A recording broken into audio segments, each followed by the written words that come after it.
Standing in the footsteps left by Dr. Martin Luther King and in the shadow of the Lincoln Memorial, President Obama yesterday spoke about a dream that he says has not yet been fully realized.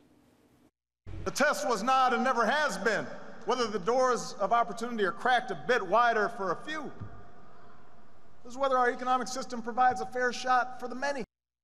50 years ago yesterday, a record 250,000 people endured the August heat and the humiliation of segregation to come to Washington. They put on their Sunday best and went to D.C. to call for change. Yesterday, we asked you at home to reflect and tell us if you thought Dr. King's dream had been achieved. Brian wrote us saying, "We are still the same place we were back then, just another new kid to pick on." And we got this tweet that read, "One of the goals of MLK's March on Washington was a $2 minimum wage.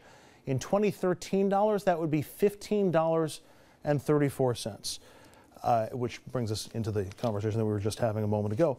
And I'm curious, Mr. Chairman, your thoughts on what you saw yesterday in Washington and the state of Dr. King's dream 50 years later. What we saw all around the country celebrating the 100th, what happened in 1963, which was the 100th anniversary of the signing of the Emancipation Proclamation. And it was about not just freedom, but jobs and freedom. And I think the jobs part of it is still a very important part of it, and something that really, as Dominic pointed out, goes to education.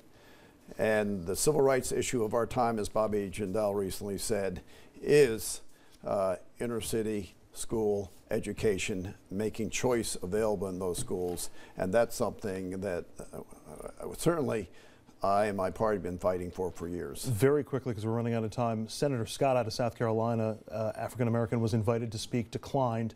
No Republicans. No, he was not invited to speak. He was invited to be a spectator. And that's a big difference. Otherwise, he would have been there. We got the chairman's dander up. You see that? And he should have been invited to speak. And he should have been. The only African-American senator in the United States Senate, and he's just asked to be a spectator. That's not appropriate. I'm glad we're able to clear that up. We're going to take a quick break. We'll be right back. More RFL after this.